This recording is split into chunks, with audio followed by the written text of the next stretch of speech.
자, 개인 기업, 개인이 출자하여 경영 또는 지배하는 기업. 우리가 이제 이건 법인 또는 그 회사를 의미하지는 않습니다. 또 인적 공동기업, 한명회사, 합자회사, 유한책임회사 또는 뭐 유한회사도 사실은 인적 공동기업에 속한다고 볼 수도 있어요. 이거는 이제 주식회사하고 중간쯤 형태에 있는 겁니다. 한명회사는 2명 이상이 출자하여 경영 또는 채무를 무한히 책임지는 기업이다. 그래가지고 이게 보통 혼자 하는 게 아니고 2명이니까 우리가 보통 동업하면은 한명회사를 많이 얘기해요. 한명회사는 합자회사. 꼭 여기서 혈연 관계 꼭 있어야 된다는 조건은 없어요. 2명 이상이 다 무한 책임 사원만 있다 하는 얘기예요. 그 다음에 합자회사는 쉽게 얘기하면 한 사람은 그 돈만 되고 한 사람은 경영만 책임지는 거예요. 그래서 무한책임사원과 자신이 출자한 범위 내에서 책임을 지는 유한책임사원으로 구성된다. 그러니까 유한책임사원은 자기가 돈 내서 망하면 자기가 그냥 잃어버리는 거고 잘 되면 이제 이익은 챙기면 되는 거니까, 무한책임사원은 그 회사에서 여러 가지 법적으로 상업적으로 책임져야 될 것을 이 사람이 지는 거예요. 그러니까 합자회사는 어떤 돈 많은 사람이 하고 돈만 있는 사람, 한 사람은 기술만 있는 사람하고 해서 동업하는 경우가 이제 합자회사 형태를 이루는 경우가 있죠. 뭐 그냥 동업하다가 뭐 쌈박질도 나고 뭐 이런 경우도 있지만은 이게 이제 법률적으로 보장을 받으려면 다 회사는 뭐예요? 상법상의 회사로서 다 등기 절차를 거쳐야 됩니다. 그 다음에 이제 유한책임회사. 이 유한책임회사는 사실 문제가 많은 회사인데, 제도인데 2011년도에 개정상법이 도입되면서 만들어졌는데, 이거는 그 우리나라에 들어와 있는 외국인 그 회사들 많이 있어요. 뭐 맥도날드라든지 뭐 그 이베이라든지 아니면은 뭐 그런 회사들이 많았었는데, 이런 회사들이 우리나라 들어와서 주식회사를 못 만들면 유한회사를 만드는데, 이거는 일정한 공시를 거쳐야 돼요. 또 상법상의 규제도 있고. 그러니까 이거 좀 불편하다 해가지고 이 공시도 안 하고 그냥 대강 공시도 안 해도 되는 것을 우린 정부에다 뭐 강력히 요구를 해가지고 이걸 법으로 만들었어요. 그러니까 이게 어떻게 보면 탈세의 수단이라든가 나쁜 일을 하는 온상으로 지목되고 있는 거예요. 빨리 법을 개정할 필요가 있습니다. 유한회사는 출자자가 유한채무로서 이 주식회사의 소규모 형태인데, 초규모의 그 기업을 경영하는 데 있어서는 주식회사처럼 여러 가지 상법상의 룰이나 규칙을 따르지 않고 하기 때문에, 우리 이 학교 앞에 왔다 갔다 하는 그 버스 소형 그 지선 버스들이 있죠. 이런 것들이 이제 유한회사인 경우가 상당히 많습니다. 그 다음에 이제 주식회사인데, 주식회사는 요 특징은 출자 한도 내에서 유한 책임을 지는 1인 이상의 출자자에서 설립이 되는데, 이거는 뭐 앞에서 본 회사들은 2명 이상이 존속해야 되는데, 주식회사는 다 팔아가지고 한 사람이 주식을 다 갖고 있어도 돼요. 근데 이제 주식회사의 특징은 유한 책임 제도라고 하는 것이 있고, 그 다음에 소유와 경영이 분리되어 있다. 그 다음에 자본을 우리가 주식시장에서 주식을 판다 산다 이런 말 하죠. 이제 주식회사의 자본, 주권을 우리가 주식이라고 하는 거예요. 이 제도 때문에 많은 사람이 투자할 수 있고, 또 기업하는 입장은 내가 돈이 많지 않아도 많은 대중으로부터 돈을 끌어모을 수가 있어요. 그래서 이런 장점이 있기 때문에 웬만한 규모의 회사는 주식회사의 규모입니다. 주식회사.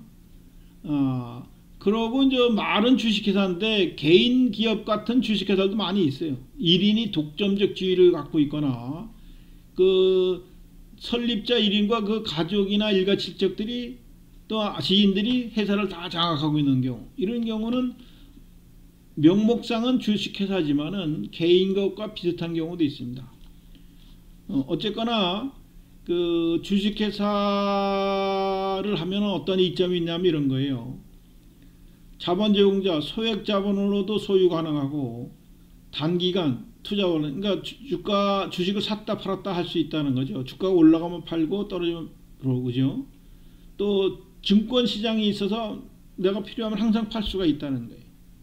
우리가 주식회사도 상장회사, 비상장회사 이렇게 구분합니다. 잘 알으셔야 되죠. 그래서 이 문제와 자본 수요자, 돈을 필요한 사람, 사업하는 사람은 거액의 자본이 필요가 없어. 근데 나는 돈이 없단 말이지. 그러면 딴 사람은 또 돈을 쉽게 빌릴 수 없을까? 그러다 동업을 할 수 없을까? 또 장기간 사용할 수 있어요. 이거는 그 은행에서 돈을 빌리면 돈을 갚아야 되잖아요. 이건 갚지 않고 계속 쓸 수 있는 방법은 없을까? 즉 상환하지 않는 안정한 자금이 필요하다. 이것 때문에 이런 이점 때문에 주식회사가 만들어지고 활성화되고 하는 겁니다. 그래서 이런 경우를 이런 유한책임제도 소유와 경영이 분리되고 자본증권화 제도가 가능하게 한 제도가 주식회사이고요. 그래서 주식회사가 보통 회사의 거의 90% 이상, 그리고 큰 기업은 다 주식회사고요. 작은 기업들도 대부분 다 주식회사인데 꼭 개인 기업 같은 주식회사도 있다는 얘기예요. 우리가 이제 황금성을 요구한다는 것이 증권화 제도가 있는 게 주식이라고 들어왔죠. 주식, 그죠? 우리나라가 주식을 한국 그 증권거래소에 이제 등록을 해야 되는데 이것을 우리가 코스피라 그래. 코스피 들어봤죠? 우리 매일 뉴스 때마다 끝날 때 보면 주식 시장이 어떻다는 것이 계속 올려보내주고요. 그리고 우리가 이제 신문이나 경제신문을 보면 주식에 관한 정보가 엄청나게 많아요. 그죠? 몇 페이지에 걸쳐서 있습니다. 그리고 이제 3월 되면은 신문지상에 보면 뭐 결산 공고 뭐 이런 게 많이 나오죠.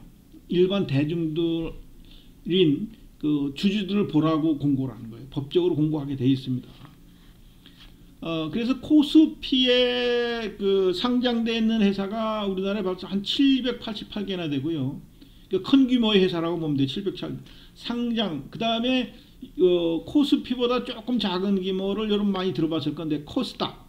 그죠? 코스닥이라는 것이 있는데 이거는 미국의 이제 나스닥이라는 제도를 도입해 와서 한국 증권 거래소에 상장될 규모나 자격은 못 갖췄지만은 증권협회에 등록을 하면은 우리가 증권시장이 아닌 장외시장에서도 거래될 수 있다는데 사실은 증권시장에서 지금도 다 거래는 됩니다.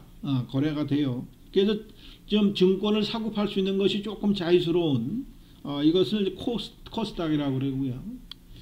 그거보다 더 특화된 것이 코넥스라고 하는 게 있어요. 코넥스. 이거는 중소기업이나 벤처기업들이 자금 조달과 이런 그 즉시 환급하는 걸 용이하게 해서 많은 사람이 투자할 수 있도록 만들어 놓은 것이 코넥스인데 요거는 그 한 151개 아주 작은 규모예요. 그래서 어쨌거나 증권시장에서 일반적으로 거래가 가능한 주식수가 2019년도 기준으로 한 2,300개 정도 기업이 있고요. 엄청 규모가 커진 것이긴 합니다. 근데 제가 나중에 뭐 설명할 기회가 있을지 모르지만 여러분들은 절대 주식을 하면 안 돼요. 여러분 주변도 여러분 아버지나 아저씨나 엄마도 주식하려고 그러면은 절대 우리 학교에 주식 전문가가 있는데 절대 주식하면 안 된다고 말씀하시더라. 명심해요. 나중에 폐가 망신할 수가 있습니다. 연예인들이 이렇게 돈을 쉽게 벌어가지고 주식을 해서 뭐 10억씩 20억씩 다 잃어버렸다 날려버렸다 하는 애들이 가끔 나오죠. 알거지 되는 경우가 가끔 됐죠. 그 사람들도 날고 기는 사람들한테 정보를 들어서 이거 되면 돈이 되겠지 해갖고 주식을 산 거지 사실은. 그죠? 근데 10억 200억씩 20억씩 막 까먹었을 때는 어땠을까? 순식간입니다.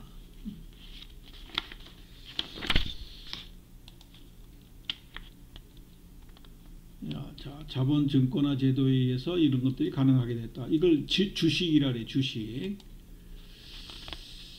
자, 그 다음에 이제 협동조합과 공기업과 사기업 그래가지고 협동조합 제도가 있는데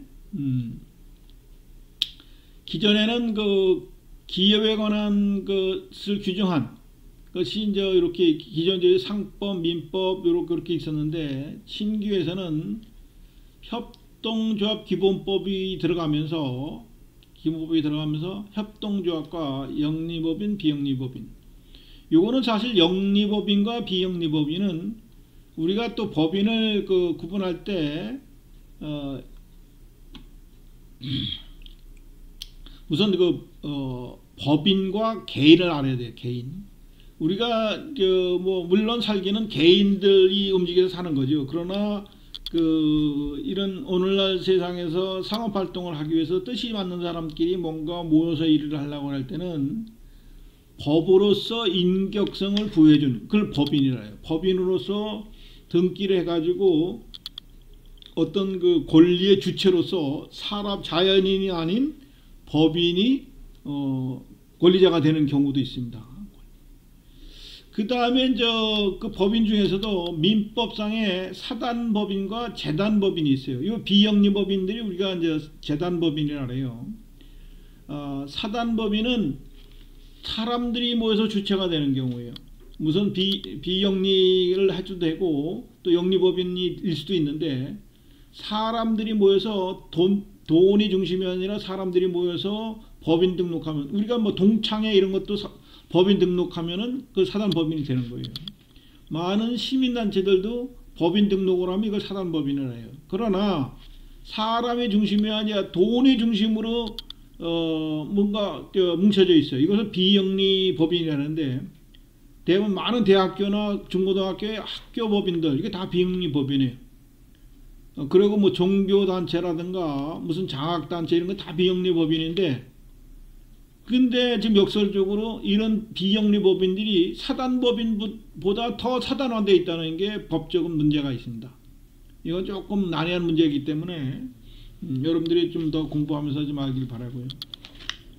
그 다음에 공기업과 공사공통기업에 대해서는 이미 설명을 했죠.